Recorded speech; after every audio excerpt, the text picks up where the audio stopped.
Let's get this done today, shall we? At more than 4,000 square feet, the house was the most impressive residence on the block, but still smaller and less grand than many of the mansions that dominated the hills in the northern part of the neighborhood. Set at the top of a rise, the house cast shadows in the afternoon over the wide flagstone steps that led from the sidewalk to the front door, an entrance we used only on special occasions. The lawn jockeys, racist reminders of the Jim Crow era, were first painted pink and then replaced with flowers. The faux coat of arms on the pediment over the front door remained. Although Queens would eventually be one of the most diverse places on the planet in the 1940s, when my grandfather bought the land and built the imposing red brick Georgian colonial with the 20-foot columns, the borough was 95% white. The upper middle class neighborhood of Jamaica Estates was even whiter. When the first Italian-American family moved to the neighborhood in the 1950s, Fred was scandalized. In 1947, Fred embarked on the most important large-scale project of his career. Up until that point, Shore Haven, a proposed complex in Bensonhurst, Brooklyn, comprised 32 six-story buildings and a shopping center spread over more than 30 acres. The draw this time was the $9 million in FHA funds that would be paid to Fred directly, just as Donald would later capitalize on tax breaks lavished on him by both the city and the state. Fred had previously described the type of people renting the 2,201 apartments as unwholesome, the implication being that upstanding people lived only in single-family dwellings that had been his early specialty. But $9 million can be very persuasive. Around that time, when it became clear that Fred's fortune would only continue to grow, he and his mother set up trust funds for his children that would shield the money from taxation. Through an iron-fisted autocrat at home and in his office, Fred had become expert at gaining access to and kowtowing to more powerful and better connected men. I don't know how he acquired the skill, but he would later pass it on to Donald.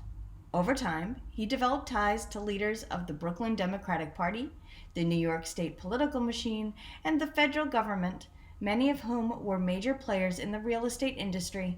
If getting funding meant sucking up to the local politicos who held the FHA purse strings, so be it. He joined an exclusive beach club on the South Shore of Long Island and later North Hills Country Club, both of which he considered excellent places to entertain, impress, and rub elbows, with the men best positioned to funnel government funds his way, much as Donald would do at Le Club in New York in the 1970s and at golf clubs everywhere. As Donald was later alleged to do with Trump Tower and his casinos in Atlantic City, Fred was said to have worked discreetly with the mob in order to keep the peace. When he got the green light for another development, Beach Haven, a 40-acre, 23-building complex in Coney Island that would net him $16 million in FHA funding, it was clear that his strategy of building on taxpayers' dimes was a winner. Though Fred's business was built on the back of government financing, he loathed paying taxes and would do anything to avoid doing so. At the height of his empire's expansion, he never spent a dime, he didn't have to, and he never acquired debt, an imperative that did not extend to his sons. Bound by the scarcity mentality that had been shaped by World War I and the Depression, Fred owned his properties free and clear. The profits his company generated from rents were enormous. In relation to his net worth, Fred, whose children said he was tighter than a duck's ass, lived a relatively modern life. Despite the piano lessons and private summer camps, of a piece of his notion of what was expected for a man of his station in life, of a piece with his notion of what was expected for a man of his station in life. That was a really, really poorly written sentence. Let's go back, shall we? So that we both can understand what's going on here. The profits his company generated from rents were enormous. Got it. In relation to his net worth, Fred, whose children said he was tighter than a duck's ass, lived a relatively modest life. Okay. Got it. Despite the piano lessons and private summer camps, of a piece with his notion of what was expected for a man of his station in life. His two oldest children grew up feeling white poor. I mean, first and foremost, his sons are idiots. We all know that. And, secondly, that is just a really, really poorly written sentiment. And it's Piece, P-I-E-C-E. It's the one you would expect here, but it just, anyway, maybe my brain isn't turned on right now, kind of like the AC behind me, because if it's on, it's too loud and you won't hear me, and it's just too fucking hot outside, guys. Don't say I'm not suffering for you. I'm suffering for you. Mary Ann and Freddie walked the 15 minutes to public school, 131. And when they wanted to go into the city, as everyone in the outer boroughs of New York refers to Manhattan, they took the subway from 169th Street. Of course, they weren't poor, and aside from very early struggles after his father's death, Fred never had been either. Fred's wealth afforded him the opportunity to live anywhere, but he would spend most of his adult life less than 20 minutes from where he had grown up. With the exception of a few weekends in Cuba with Mary in the early days of their marriage, he never left the country. After he completed the project in Virginia, he rarely even left New York City. His business empire, though large and lucrative, was equally provincial. The number of buildings he came to own exceeded 4 dozen, but the buildings themselves had relatively few floors and were uniformly utilitarian. His holdings remained almost exclusively in Brooklyn and Queens. The glitz, glamour, and diversity of Manhattan might as well have been on another continent, as far as he was concerned, and in those early years, it just seemed as far out of reach. By the time the family moved into the house, everybody in the neighborhood knew who Fred Trump was, and Mary embraced her role as the wife of a rich, influential businessman. She became heavily involved in charity work, including at the Women's Auxiliary at Jamaica Hospital and the Jamaica Day Nursery, chairing luncheons and attending black tie fundraisers. No matter how great the couple's success, there remained for both Fred and Mary a tension between their aspirations and their instincts. In Mary's case, it was likely the result of a childhood marked by scarcity, if not outright deprivation, and in Fred's, a caution deriving from the massive loss of life, including his father's, during the Spanish flu and World War I. Again, how we haven't learned this lesson yet. The guy has it in his blood. Why is it so hard to understand that COVID-19 is a thing? You lost people in your family, and they were very much shaped by the last cataclysmic event, exactly like this one. I diverge. I will continue. As well as the economic uncertainty his family had experienced after his father's death. Despite the millions of dollars pouring in from Trump management every year, Fred still couldn't resist picking up unused nails or reverse engineering a cheaper pesticide. Despite the ease with which Mary took to her new status and the perks that went along with it, including a live-in housekeeper, she spent most of her time in the house, sewing, cooking, and doing laundry. It was as if neither of them could quite figure out how to reconcile what they could possibly have and what they would actually allow themselves. Although frugal, Fred was neither modest nor humble. Early in his career, he had lied about his age in order to appear more precocious. He had had a propensity for showmanship, and he often trafficked in hyperbole. Everything was great, fantastic, perfect. He inundated local newspaper with press releases about his newly completed homes and gave numerous interviews extolling the virtues of his properties. He plastered South Brooklyn with ads and hired a barge covered with ads to float just off the shoreline, but he wasn't nearly as good at it as Donald would come to be. And let me just interject by saying, if Donald had just stayed a real estate mogul, yeah, quotes intentional, because I truly do not believe his claim to any of the wealth that he actually says he has, then I don't care, right? I don't care if some son of a bitch named Donald Trump owns a couple of freaking buildings and a goddamn army's worth of golf courses that do nothing but maintain land for the elitist and the wealthy. I do have problems with golf courses. There's an entire episode of Malcolm Gladwell's, I don't remember what exactly the podcast was. He said a number over the years.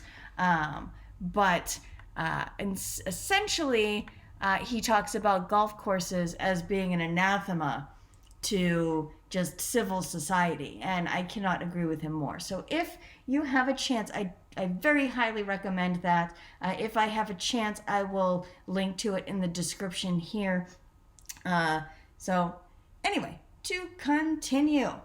But he wasn't nearly as good at it as Donald would come to be. He could handle interacting one-on-one and currying favor with his politically connected betters, but speaking in front of large groups or navigating television interviews was beyond him. He took a Dale Carnegie public speaking course, but he was so bad at it that even his usually obedient children teased him about it. Just as some people have a face for radio, Fred had a level of social confidence made for backrooms and print media. That fact would figure significantly in his later support of his second son at the expense of his first. When Fred heard about Norman Vincent Peale in the 1950s, Peale's shallow message of self-sufficiency appealed to him enormously. The pastor of Marble Collegiate Church in Midtown Manhattan, Peale was very fond of successful businessmen. Being a merchant, getting into money, he wrote. Being a merchant isn't getting money, he wrote. Being a merchant, let's try that again, shall we? Being a merchant isn't getting money, he wrote. Being a merchant is serving the people. Peale was a charlatan, but he was a charlatan who heated up a rich and powerful church, and he had a message to sell. Fred wasn't a reader, but it was impossible not to know about Peale's widely popular bestseller, The Power of Positive Thinking. The title alone was enough for Fred, and he decided to join Marble Collegiate, although he and his family rarely attended. Fred already had a positive attitude. Actually, last sentence, it's like me and my gym membership. Fred already had a positive attitude and unbounded faith in himself. Although he could be serious and formal or dismissive to people such as his children's friends who were of no interest to him, he smiled easily. Even when he was telling somebody he or she was nasty and was usually in a good mood, he had reason to be.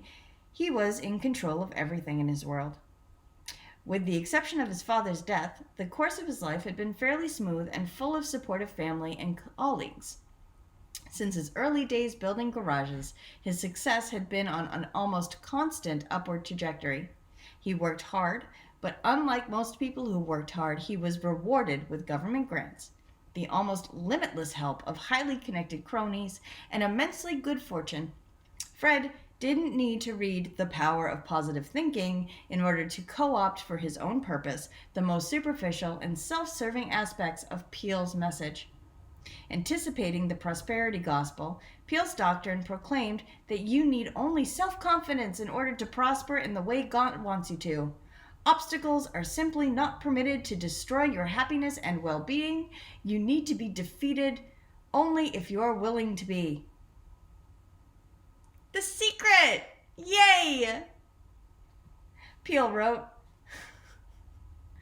that view neatly confirmed what Fred already thought. He was rich because he deserved to be. Believe in yourself. Have faith in your abilities. Such a white dude thing to say. A sense of inferiority and inadequacy interferes with attainment of your hopes, but self-confidence leads to self-realizations and successful achievements. Self-doubt wasn't part of Fred's makeup, and he never considered the possibility of his own defeat. As Peale also wrote, it is appalling to realize the number of pathetic people who are hampered and made miserable by the malady popularly called the inferiority complex.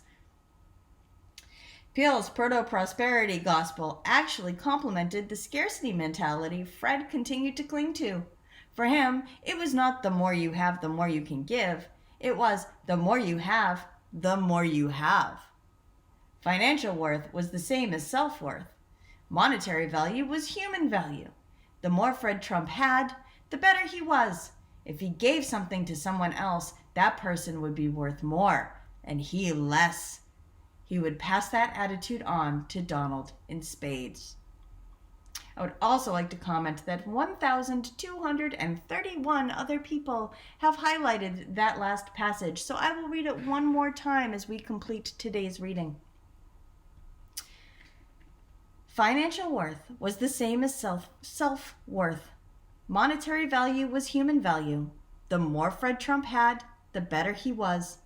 If he gave something to someone else, that person would be worth more and he less. He would pass that attitude on to Donald in spades. Very and truly disgusting. But let's hear what you have to say. Comment below. And tomorrow we get to kick off chapter 2 called The First Son.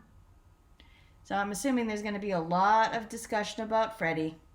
Poor Freddie. All right, guys. Stay safe, stay sane, and if you know anything, avoid the news. I'll talk to you tomorrow.